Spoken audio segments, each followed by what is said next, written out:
ती सध्या काय करते. मध्यंतरी हा मराठी चित्रपट आला, त्यानंतर अनेक मीम्स व्हायरल झाले, अनेक सिरियल्स आल्या, अनेकांनी तो विषय चघळला आणि मलासुद्धा का कोणास ठाऊक असं विचार करावा असं वाटला मनातल्या मनात की तो सध्या काय करतो. पण काय विचार मांडणार.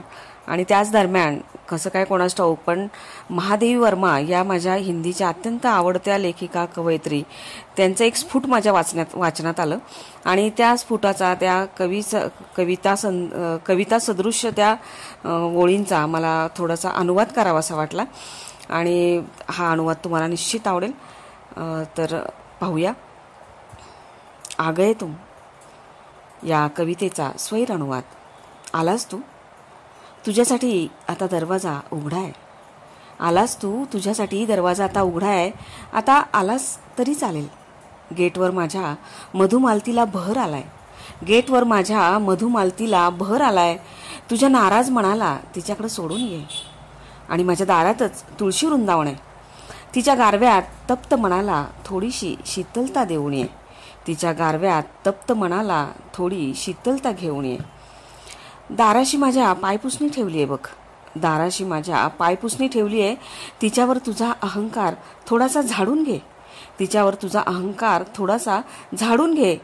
खुंटी असेलच बाहेर, खुंटी दिसत असेलच तुला बाहेर.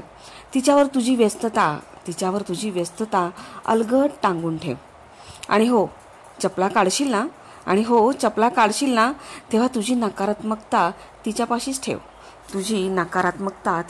ठेव. आणि अंगणात मुलं दंगा करत असतील, त्यांच्याकडून थोडी का होईना उसनी निरागसता घेऊन ये.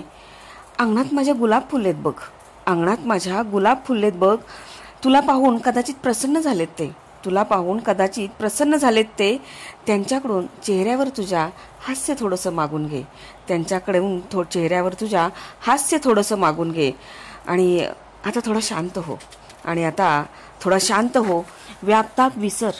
सगळे व्यापताप विसर. माझ्या ओसरीवर झुलाय, त्यावर आपल्या आठवणींचे मंद झोके घे. तुझ्या सगळ्या विवंचना माझ्या पदरात घाल. आपल्या सुखद आठवणींचा पंखा आता माझ्या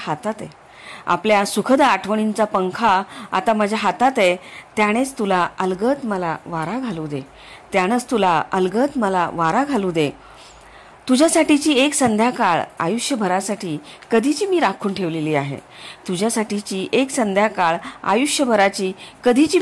ठेवलेली आहे. क्षितिजावर आठवणींचा झुंबर बघ आता प्रकाशमान झालेला आहे. तुझ्या आणि माझ्यातल्या विश्वास आणि प्रेमाचा चहा मध्यम आचेवर मी आता उकळत ठेवलेला आहे. चहाचे घोट आता तू हळूहळू घे. आणि खरं सांगू, तू समजतोस तितकं आयुष्य कठीणही नाही रे. तुझ्याशिवाय जमलं मला ते काढणं. जमून घे ना आता तूही माझ्यासारखंच कुडणं.